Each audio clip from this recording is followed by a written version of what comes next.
반갑습니다. PSLab의 송인식입니다. 품질 전문가 과정 실험계획 중 완전 요인 설계 제3강 설계표 구조에 대해서 알아보겠습니다.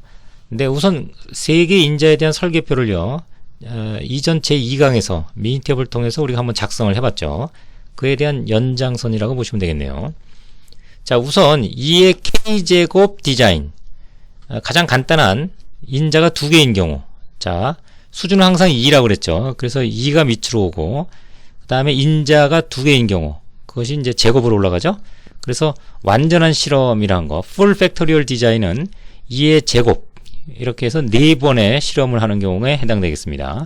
자, 이럴 경우에 그 디자인 매트릭스, 설계표를 작성을 해보면요. 예를 들면 온도가 지금 100도씨 150도고, 농도가 30% 45%예요. 수준이 2개고, 그게 요 밑에 2란 뜻이고, 그 다음에 2제곱, 그것은 이제 인자가 2개를 뜻한다 그랬죠. 그럼 조합이 총 4개 나오니까 풀 팩토리얼 디자인은 4번 실험하는 그런 구조입니다. 자, 그걸 전개도로 우리가 표현하면 온도가 100도씨인 경우가 농도가 30도와 30%와 45% 각각의 조합이 하나씩 만들어지고, 그 다음에 온도가 150도씨인 경우에 농도 30과 45% 각각이 또 한 번씩 만나기 때문에 총 4번의 트리트먼트 콤비네이션이 발생을 하죠. 네, 요거를 언코디드와 코디드라는 그런 표현으로 우리가 구분해서 작성을 하면요. 언코디드는 부어가 아닌 거니까 실제 값으로 표현한 그런 4번의 실험을 얘기를 합니다.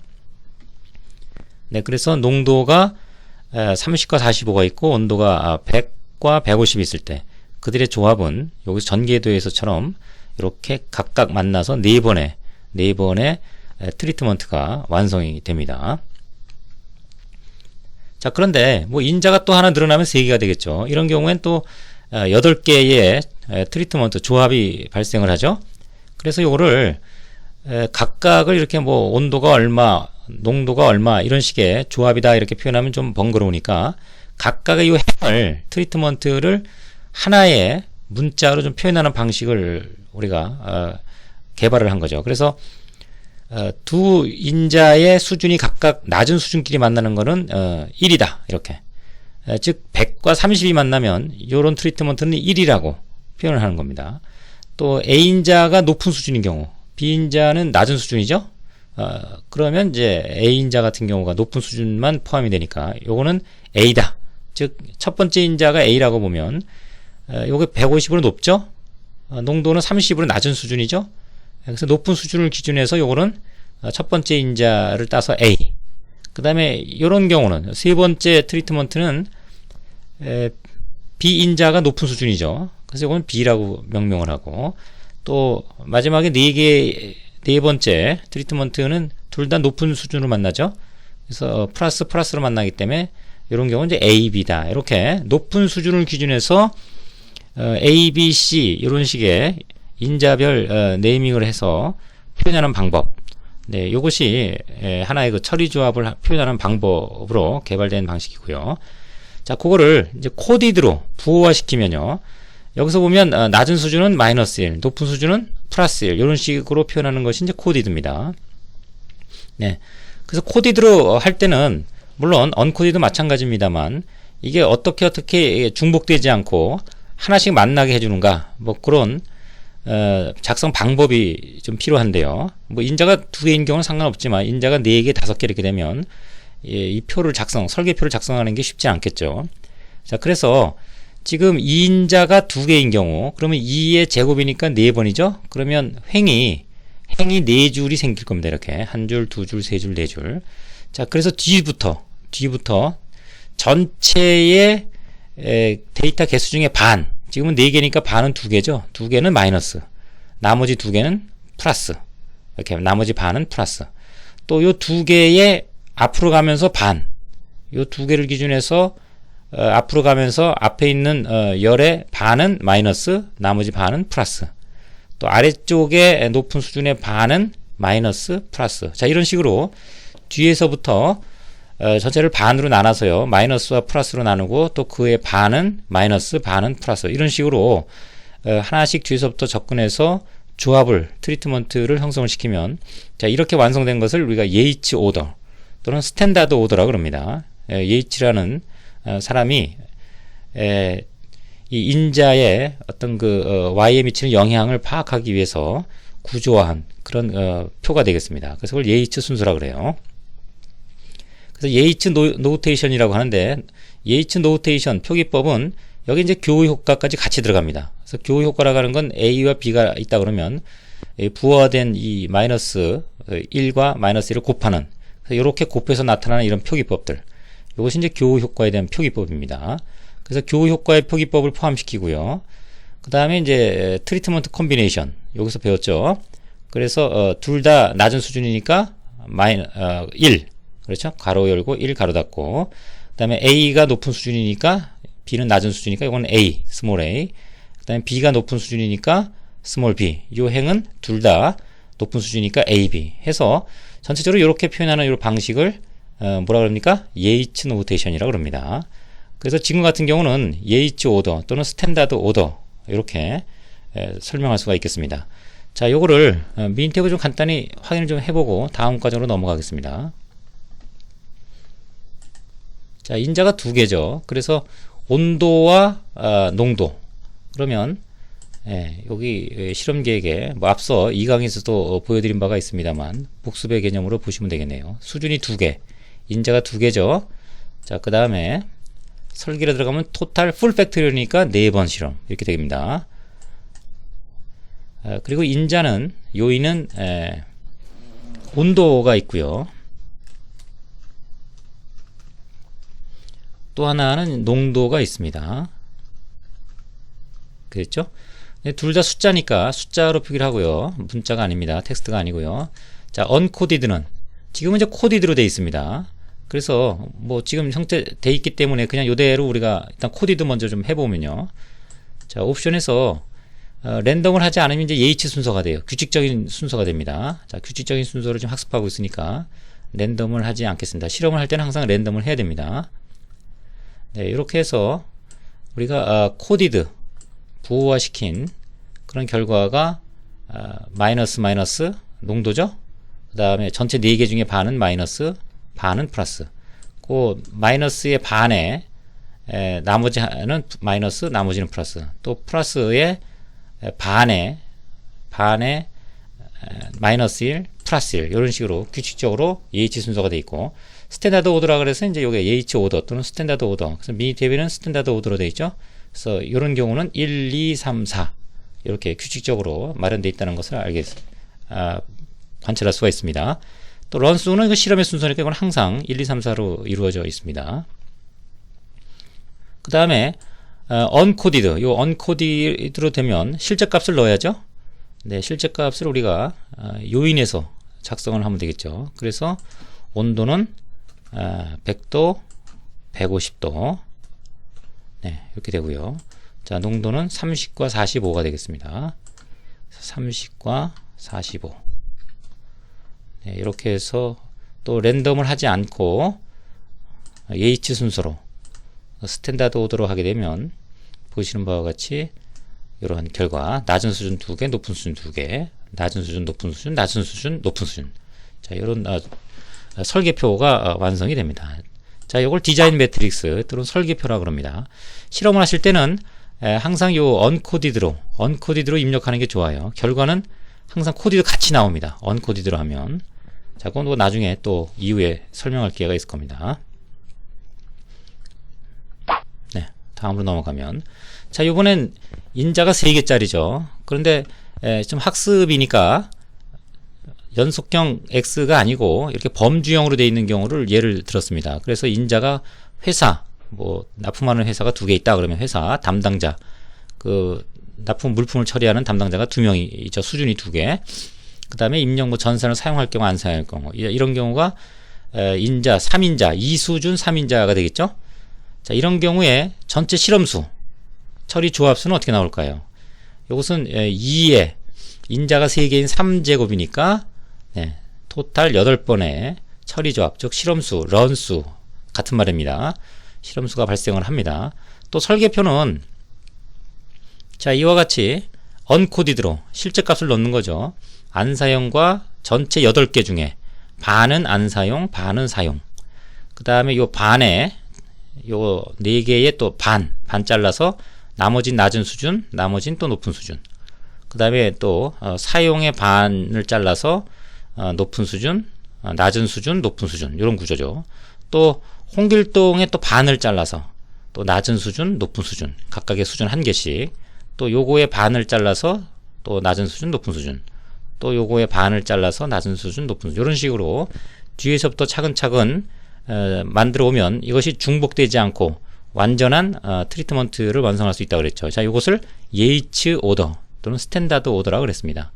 뭐 그대로 코디드 같은 경우도 동일하게 예이츠 순서로 하게 되면 전체 8개의 반은 마이너스, 나머지 반은 플러스.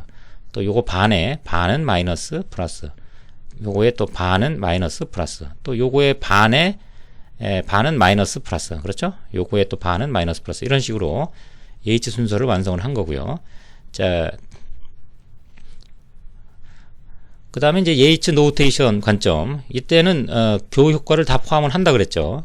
그리고 처리 조합을 간단한 어떤 그 라벨링을 하게 돼 있습니다. 그래서 각각의 인자가 A, B인 경우가 이렇게 예이츠 순서로 우리가 마련돼 있다 그러면 교호 효과까지를 포함하는 게 예이츠 노테이션이니까 여기에 둘의 곱을 해서 코디드된 각각의 수준을 곱을 해서 플러스 1 이렇게 곱하면 마이너스 이런 식으로 표현이 되고요. 그 다음에 C인자가 관련되는 AC와 BC는 역시 A와 C의 수준들을 곱을 해서 표현을 하면 되겠습니다. 이건 이제 플러스 1과 마이너스 1 이렇게 해도 되고요. 또는 플러스 마이너스 이렇게 표기해도 큰 상관이 없습니다. 다 수용이 되는 표기법입니다. 또 ABC 같은 경우는 3개를 다 곱하죠. 그래서 ABC를 곱한 이런 최종적인 부호화가 ABC의 어떤 그 내용을 담고 있습니다. 네. 자, 이렇게 해서 하나의 그 노테이션, 예이츠 노테이션을 완성을 하면 이걸 가지고 뭘 하냐면 예이츠가 만든 게 예이츠 알고리즘입니다. 그래서 그 예이츠 알고리즘이라고 하는 것은 이것이 이제 y가 이렇게 우리가 얻죠. y 값을 이제 이렇게 a, b, c를 세팅하고 물론 a, b, a, c, b, c, a, b, c는 보이지는 않습니다. 그렇지만 분석할 때는 나타나요. 그래서 우리가 보이는 거는 지금 a인자와 b인자와 c인자의 이런 조합들인데요. 트리트먼트. 이런 조합에서 실험을 했을 때 y값을 하나 얻겠죠. 또 이런 조합에서 실험을 해서 이 y값을 얻겠죠. 그러면 예이츠 알고리즘은 이런 그 결과 y값이 덧붙여졌을 때 a인자가 y에 미치는 영향, 즉 a인자의 수준, 값이 변할 때 동일에서 3화로 바뀔 때 y는 어떻게 변화되느냐, 그걸 우리가 알아야 된다는 거죠. 어느 게 좋고 나쁜 것을 알아야 되니까. 그래서 그것을 계산하는 방식을 개발한 게 예이츠 알고리즘이에요. 그리고 이 알고리즘대로 계산을 하면 그것이 바로 이제 예이츠 어널리시스가 됩니다. 예이츠 분석을 하는 거예요. 네, 그 방식은 예이츠가 만든 표가 있어요. 그 표를 가지고 우리가 작성을 하게 되는데요. 자, 그것은 우리가 표를 배울 건 아니고요. 좀 더 단순한 방법으로 그렇게 이후에 그 효과를 계산하는 방법에 대해서 학습을 하게 될 겁니다. 네, 지금은 이걸 잠깐 좀 바꾸고요. 지금은 간단히 뭐 C인자의 효과다 그러면 자, 요 4개 플러스의 Y값들 요걸 평균을 내요. 그 다음에 요 C의 낮은 수준 값들 요 4개 또 있죠. 그거에 또 평균을 냅니다. 그래서 둘의 값을 빼면 그게 C인자가 값이 바뀔 때 Y에 미치는 변동을, 즉 영향을 나타내게 됩니다. 그것을 이펙트라고 그래요. 주효과. 주효과라고 그럽니다. 네, 이거 과자가 하나 빠졌네요. 또 A인자의 주효과는, 즉 A인자의 값이 바뀔 때 Y에 미치는 영향을 알려면 이 플러스에 해당되는 Y 값들을 평균 내고요. 마이너스에 해당되는 Y 값들을 평균 내서 둘을 빼면, 높은 수준에서 낮은 수준의 평균을 빼주면 A가 값이 바뀔 때 그것이 Y에 미치는 영향이 됩니다. 이펙트가 돼요. 그걸 주효과라고 합니다. 또 교호 효과도 마찬가지죠. 여기도 밸런스하게 된다 그랬죠. 이게 플러스 4개의 Y값 평균에서 마이너스의 Y값 평균, 둘의 평균 차이를 구하면 그게 뭐다? 네, 그것은 이제 교호 효과가 되죠. 교호작용 효과를 우리가 얻게 되는 겁니다. 즉 인자가 2개가 합쳐져서 Y에 미치는 영향을 우리가 숫자로 이제 표현하게 되는 거죠. 자, 이와 같은 것들이 이제 예이츠 알고리즘, 그렇게 분석하는 것은 예이츠 어널리시스다. 자, 이 정도만 이해하고 이후에 또 자세히 산식을 통해서 학습할 기회가 있게 되겠습니다. 자, 또는 이런 경우도 있죠. 인자는 3개인데요. 뭐 4개든 5개든 상관없습니다. 근데 수준이 2개, 3개 이런 식으로 있어요. 자, 이런 경우에 실험도 존재할 수가 있는데 전체 실험 수는 어떻게 될까요? 네, 전개도를 만들면 인자가 2개, 첫 번째 인자에 대해서 수준이 2개니까 수준 2개, 그 각각이 3개의 수준과 또 만나겠죠. 담당자의 3개의 수준과 만나겠죠. 또 각각의 그 수준들은 세 번째 인자의 또 2개의 수준과 각도 만나야 돼요. 이런 식으로 전개도를 마련하면 전체가 몇 개가 됩니까? 12번 수행하게 되는 거죠. 자, 요거는 우리가 기본적으로 2개의 수준 갖고 실험을 하는 거에 조금 차별화된 분석법이네요. 그래서 이걸 좀 미니 탭으로 표현하는 방식은 네, 동일하게 실험 계획으로 들어가서요. 요인 설계 생성. 여기 보면 일반 완전 요인 설계라고 있습니다. 네, 일반 완전 요인 설계. 자, 여기에서 인자를 우리가 3개로 표현하게 되면 네, 이렇게 인자 이름이 있죠. 네, 직접 입력하지는 않겠습니다. 뭐 회사 담당자 전산 사용 이렇게 되겠죠. 거기에 수준 개수를 입력을 하게 됩니다. 지금은 2개, 그죠? 또 3개, 2개. 자, 이런 식으로 입력을 할 수가 있어요. 반복은 없고요. 자, 그래서 그 인자 이름을 집어넣고 2개 수준, 3개 수준, 2개 수준 이런 식으로 표현이 되니까 네, 이거를 이제 랜덤하지 않게 실험할 때는 랜덤하게 해야 됩니다. 지금은 학습에 좀 용이하게 좀 보여주기 위해서 랜덤을 하지는 않겠습니다. 자, 이렇게 하게 되면 바로 우리가 전개도에서 했던 12개의 실험, 그래서 수준을 다 곱하면 전체 실험 수가 나와요. 런수가. 그래서 2개, 3개, 2개니까 12가 되죠. 네, 그래서 전체 12개의 런이 트리트먼트가 나오고요. 여기에 y라고 우리가 표시를 하면 네, 이런 조합에서의 y 값들을 얻고 분석에 들어가게 되죠. 그런데 이런 경우는 이렇게 일반 완전 요인 설계에는 해석에 조금 제약이 많습니다. 그래서 가급적이면 2개 수준으로, 그래서 여기서는 가장 잘하는 사람과 가장 못하는 사람, 뭐 이런 식으로 경력이 있는 사람과 그렇지 못한 사람, 이런 식으로 수준의 폭을 넓혀서 실험을 진행하시면 도움이 되겠습니다. 네. 그렇다 그러면 굳이 3개 수준으로 실험을 안 해도 되겠죠. 자, 좀 더 구조에 대해서 깊이 있는 학습을 좀 해볼게요. 자, 우리가 이런 설계표를 이제 만들었고요. 자, 요건 나타나지는 않지만 어쨌든 결과에서는 항상 나타나기 때문에 존재한다고 이제 봐야 되는 것이 교 효과입니다. 설계표는 나타나지는 않죠. 자, 우리가 알아야 될 게 이제 균형이라는 용어가 있습니다. 밸런스. 이것은 한계, 개별 요인 관점이에요. 한계 요인 관점. 그래서 한계 요인을 우리가 봤을 때 거기에 낮은 수준과 높은 수준이 항상 어떻게 됩니까? 동일한 수만큼 있죠. 낮은 수준 2개, 높은 수준 2개. 인자가 3개면 뭐 낮은 수준 4개, 높은 수준 4개. 이런 식으로 동일한 수만큼 존재를 하게 됩니다. 비인자도 뭐 마찬가지죠. 한계 인자 관점에서는 또 한계 인자 관점에서는 전부 낮은 수준과 높은 수준이 같은 수만큼 있어요. 그것은 우리가 효과 계산할 때 어떻게 한다 그랬습니까? 높은 수준의 평균에서 낮은 수준의 y값 평균을 뺀다 그랬죠. 그런데 이게 만약에 마이너스 1 수준이 아니라 플러스 1 수준이면 플러스 수준이 3개가 되는 거죠. 그 다음에 마이너스 1은 1개가 되는 거죠.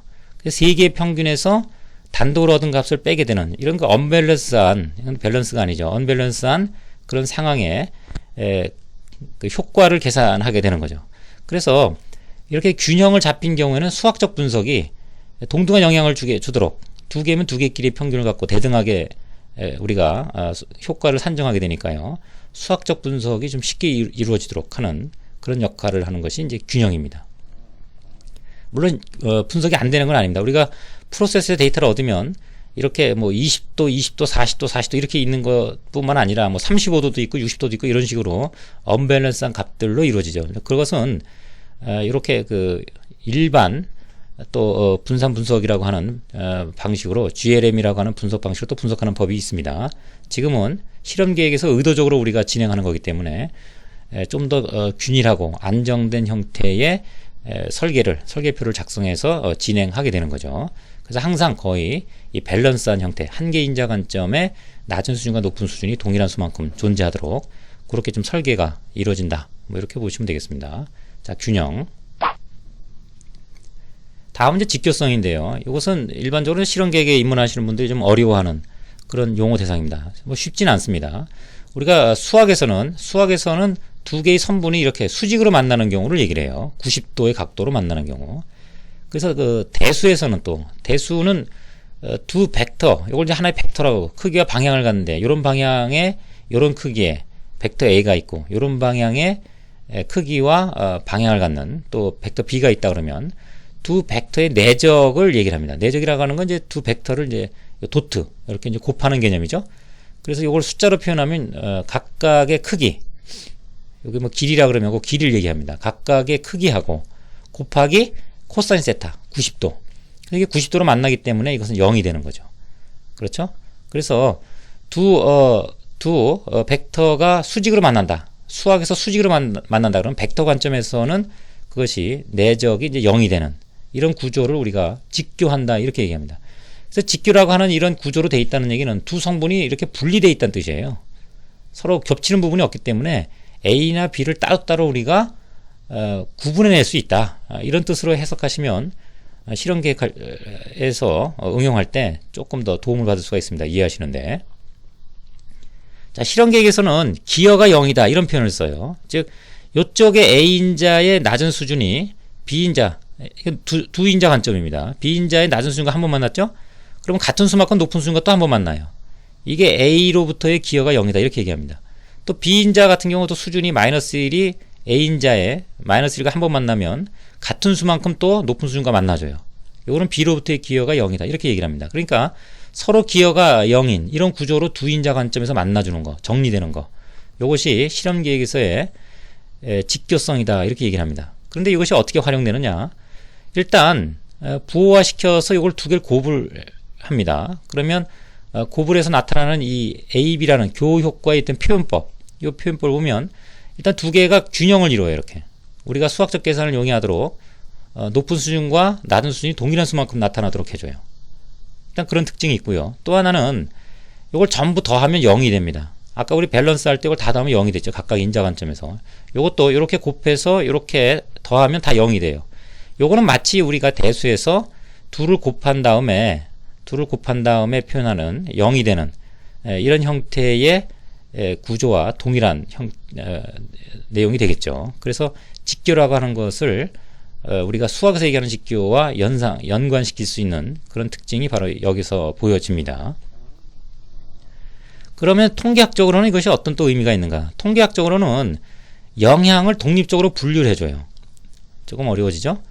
그게 무슨 얘기냐? 이제 여기에 y가 붙어버리면 자, 아까 효과, B인자의 효과는 어떻게 계산합니까? 요 두 개에 해당되는 y값, 요 평균, 마이너스, 또 낮은 수준의 평균, 그 두 개의 차이값을 구한다 그랬죠? 그렇죠? 그 두 개의 차이값을 우리가 구한 것이 B인자, 즉 값이 바뀔 때 y에 미치는 변동성이에요. 영향입니다. 그렇게 계산은 된다 그랬습니다. 자, 이건 이후에 또 자세하게 다룰 기회가 있습니다. 그런데 B인자의 높은 수준과 낮은 수준의 이 차이값을 우리가 계산할 때 A인자 같은 경우는 마이너스와 플러스 이 안에 플러스라고 하는 B인자의 1수준에 A인자는 마이너스 1과 높은 수준이 같은 개수만큼 들어있어요. 또 위에 낮은 수준의 B인자의 낮은 수준의 평균을 계산할 때는 A인자 같은 경우는 또 낮은 수준과 높은 수준이 동등한 수만큼 있어요. 그러니까 뭐 쉽게 얘기하면 요 밑에 있는 요 줄, 요 y값을 포함해서 요 밑에 있는 요 줄을 보면 요 B인자만 플러스가 있고 B인자만 마이너스가 존재하고 다른 것들은 낮은 수준과 높은 수준이 동등한 수만큼 존재하기 때문에 결국 바뀌는 거는 B인자의 높은 수준과 낮은 수준의 변화만 존재하는 거고 따라서 y의 그 평균값 역시도 B인자만의 영향으로 이제 파악을 하는 거죠. 자, A인자 같은 경우도 동일합니다. A인자는 높은 수준에서 봤을 때는 B인자, 다른 인자들은, 다른 항목들은 낮은 수준과 높은 수준이 골고루 들어있게 돼서 결과적으로 영향력은 A인자의 높은 수준의 해당되는 Y값은 A인자의 높은 수준의 영향으로 분리가 되는 거죠. 마치 이 90도의 각도에서 각각의 선분이 독립적으로 구분되듯이, 네, 이런 구조에서는, 즉 밸런스하고 그 다음에 직교성이라고 하는 그런 구조에서는 각각의 요인들의 Y값들의 영향력을 구분해서 분류해내서 우리가 숫자로 파악할 수가 있다. 자, 이런 특징을 보여주는 게 바로 직교성입니다.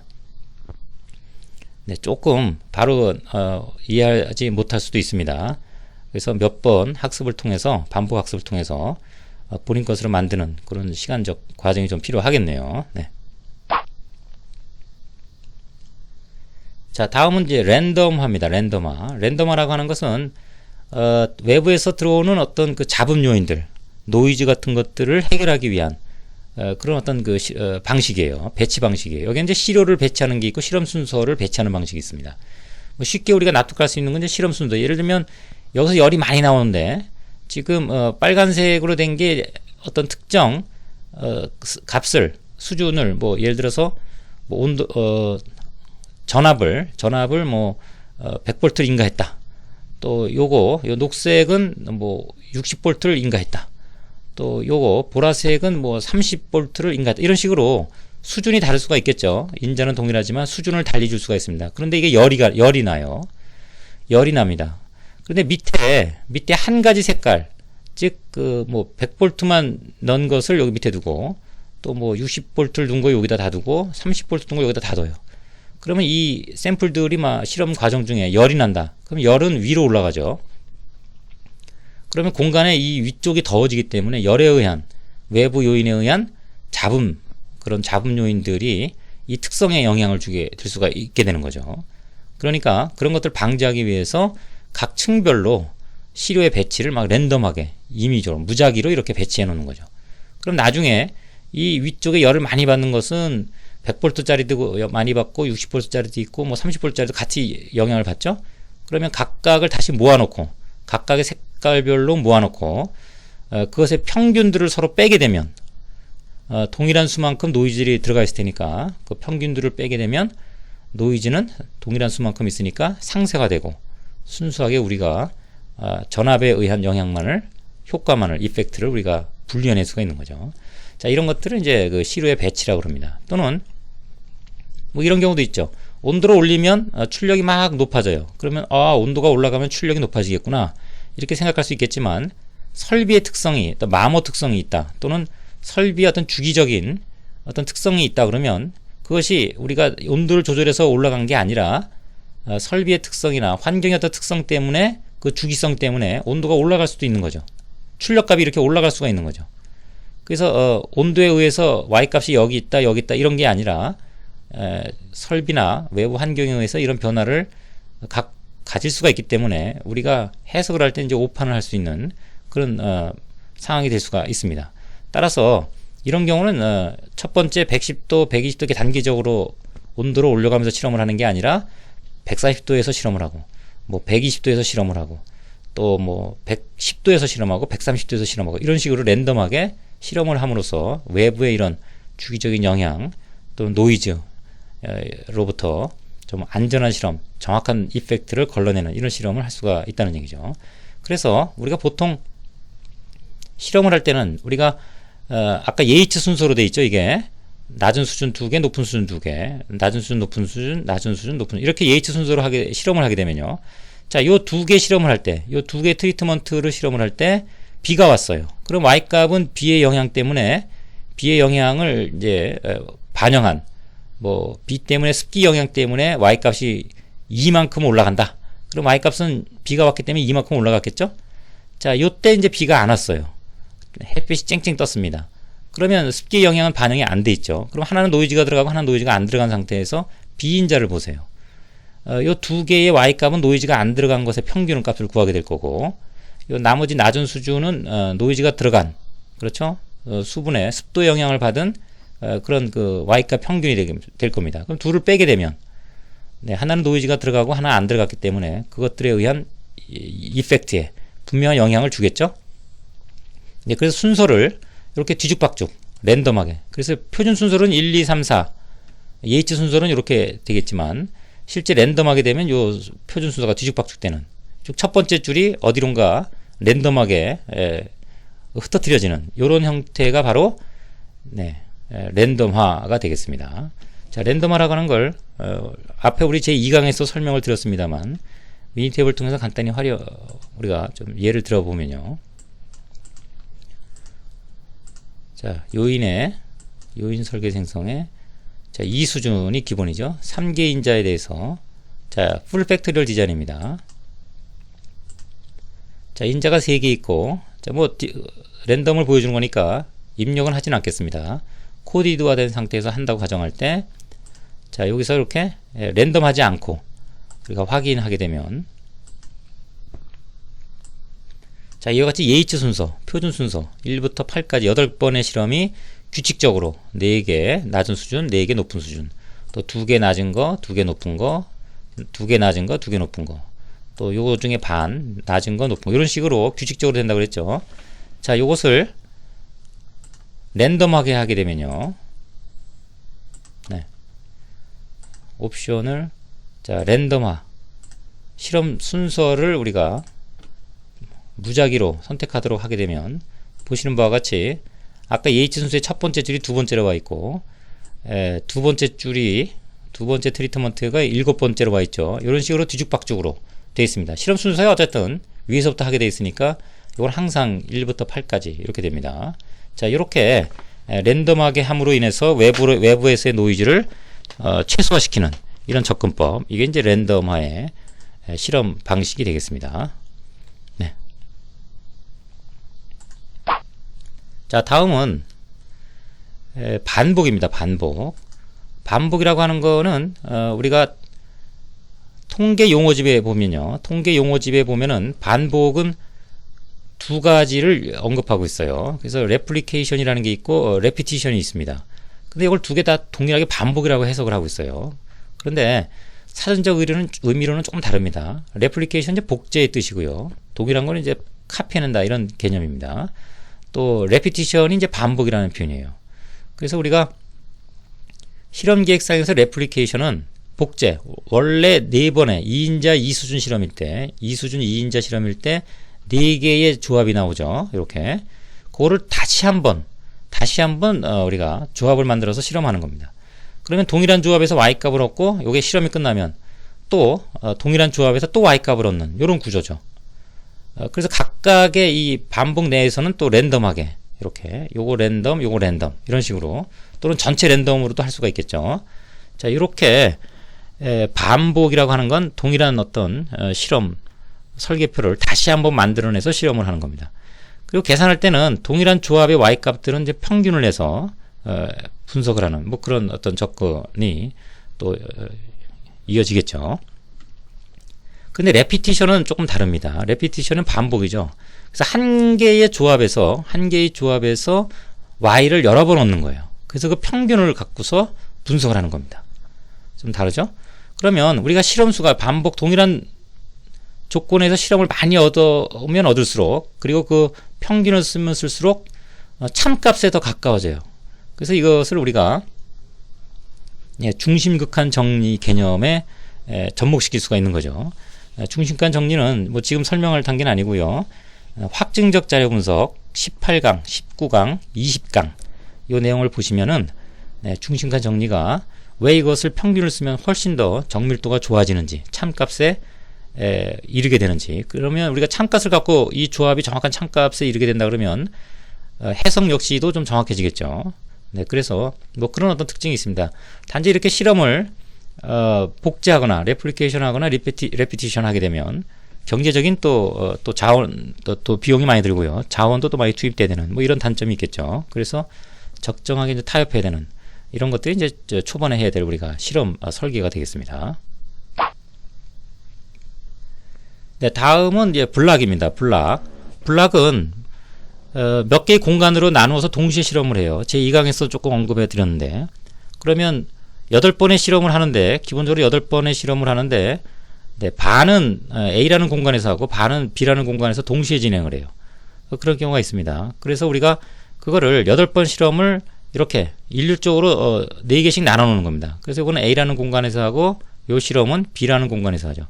그런데 A라는 공간에서 할 때 A 인자의 낮은 수준이 3개가 있고 높은 수준이 1개가 있어요.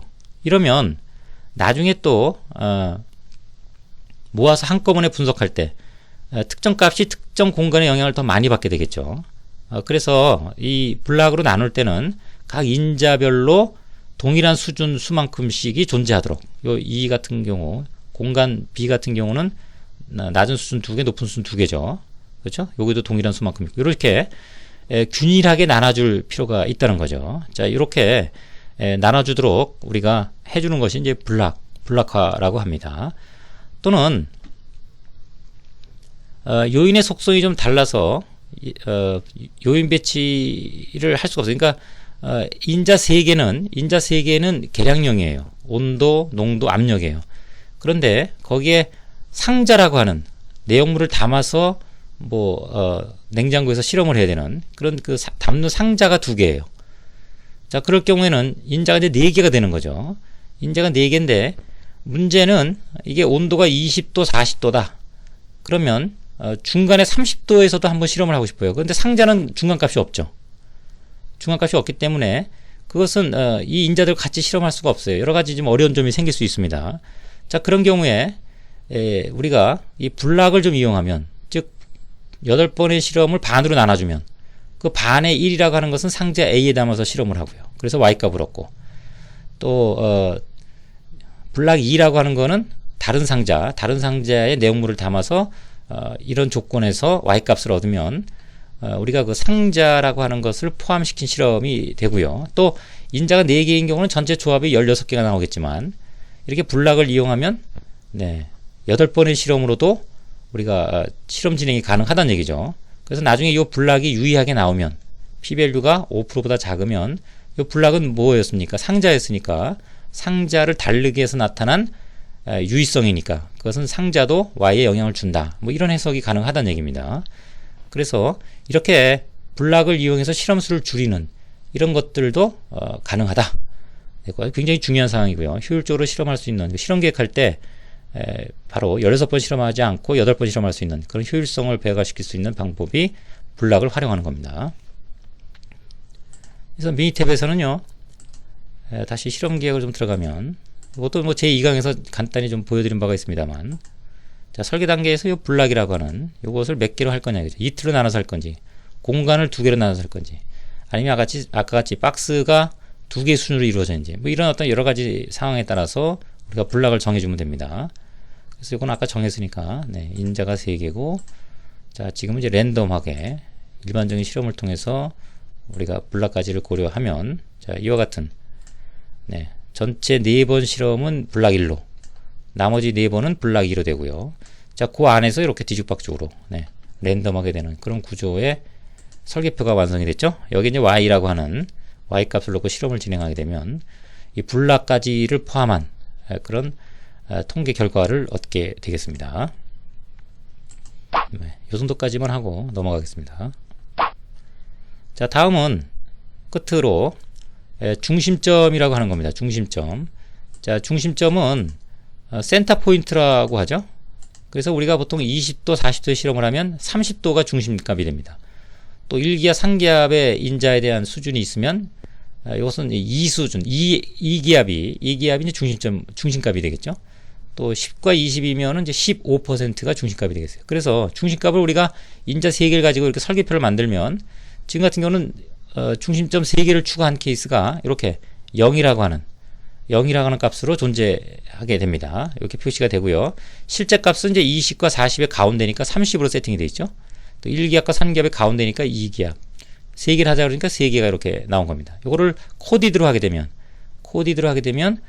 마이너스 1과 1 수준의 가운데니까 0이라고 하는 그런 표기법으로 나타납니다. 이렇게 나타나고 실제 값을 이렇게 세팅해서 실험을 진행하면 되겠죠. 이것을 간단히 좀 알아보면요. 자, 우리가 설계를 할 때,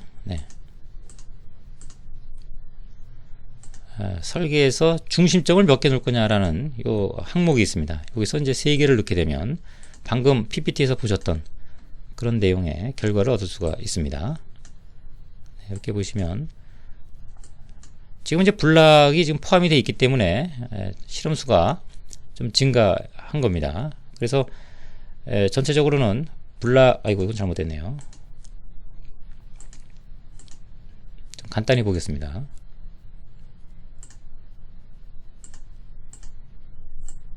네. 자, 요 결과를 보시면 지금 랜덤이 돼 있죠? 네, 랜덤이 돼 있는 상태로 보여지고요. 그래서 그 중심점이 이렇게 이제 3개 랜덤하게 됐기 때문에 뒤죽박죽으로 되어 있는 그런 구조로 보여집니다. 네, 그래서 센터 포인트 3개를 추가한 내용이 되겠습니다. 지금 이 PPT는 랜덤이 아니고 예이츠 순서, 표준 순서로 되어 있는 경우입니다. 자, 이와 같이 우리가 설계표를 작성해서요. 그 설계표에 우리가 설계를 어떻게 하느냐에 따라서 그 구조, 그 다음에 상황에 따라서 또 우리가 설계표를 어떻게 만드는지를 우리가 조정할 수가 있는 거죠.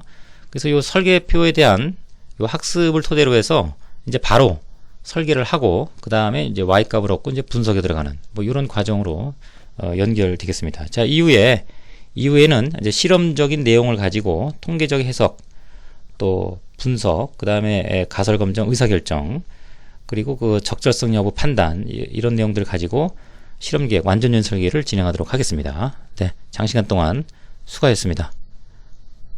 마치겠습니다.